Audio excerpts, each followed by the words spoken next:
আসসালামু আলাইকুম। এবার গুচ্ছ থেকে বের হচ্ছে কুমিল্লা বিশ্ববিদ্যালয়, জানা গেল ভর্তি পরীক্ষার তারিখ। এ বিষয়ে একটা সংবাদ প্রকাশ করেছে দ্য ডেইলি ক্যাম্পাস। এর আগেও দুটি বিশ্ববিদ্যালয় গুচ্ছ থেকে বের হয়ে যাওয়ার সিদ্ধান্ত নেয়, জগন্নাথ বিশ্ববিদ্যালয় ও শাহজালাল বিজ্ঞান ও প্রযুক্তি বিশ্ববিদ্যালয়। এবার দেখো কুমিল্লা বিশ্ববিদ্যালয় তারা কি বলছে। 2024-25 শিক্ষাবর্ষে গুচ্ছ পদ্ধতির ভর্তি পরীক্ষা থেকে বের হয়ে যাওয়ার সিদ্ধান্ত নিয়েছে কুমিল্লা বিশ্ববিদ্যালয় একাডেমিক কাউন্সিল। একই সঙ্গে ভর্তি পরীক্ষার সম্ভাব্য তারিখ নির্ধারণ করা হয়েছে। আজ রবিবার 15 ডিসেম্বর বিশ্ববিদ্যালয়ের উপাচার্য অধ্যাপক ডক্টর হায়দার আলীর সভাপতিত্বে একাডেমিক কাউন্সিল এর সিদ্ধান্ত নেওয়া হয়।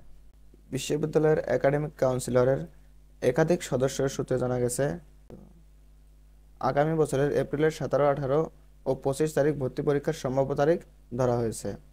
এ বিষয়ে কুবি উপাচার্য অধ্যাপক ডক্টর হায়দার আলী বলেন, আমরা যখন দেখলাম যে বিশ্ববিদ্যালয়ের বিভিন্ন সংগঠন গুচ্ছ থেকে বের হয়ে আসার জন্য স্মারকলিপি দিয়েছে, অনেকে প্রতিবাদ জানাচ্ছে, এরপর আমরা আজকে জরুরি একাডেমিক কাউন্সিলের সভা আহ্বান করি। সবাই সর্বসম্মতিক্রমে আমরা গুচ্ছ থেকে বেরিয়ে আসার সিদ্ধান্ত নেই। এ বিষয়ে রেজিস্ট্রার মোহাম্মদ মুজিবুর রহমান মজুমদার বলেন, গুচ্ছ থেকে বের হয়ে আগামী শিক্ষাবর্ষ থেকে নিজস্ব পদ্ধতি ভর্তি পরীক্ষা নেওয়ার সিদ্ধান্ত নেওয়া হয়েছে। এপ্রিলের 17, 18 ও 25 তারিখে ভর্তি পরীক্ষা নেওয়ার সময় ধরা হয়েছে। এর আগে গুচ্ছ থেকে বের হয়ে যেতে সাধারণ শিক্ষার্থী, ছাত্র শিবির ও সমন্বয়করা প্রশাসনকে লিখিত আবেদন করেন। এছাড়া সামাজিক যোগাযোগ মাধ্যম ফেসবুকে ছাত্রদল গুচ্ছ থেকে বের হয়ে যাওয়ার দাবি জানায়। এ থেকেই বোঝা যায় যে গুচ্ছে যে ভাঙনটা লেগেছে এটা কিছুতেই থামছে না।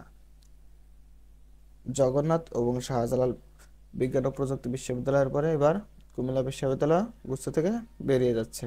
দেখো সম্ভাব্য তারিখও 17, 18 ও 25 এপ্রিল তারা পরীক্ষার সম্ভাব্য তারিখ ধরেছে।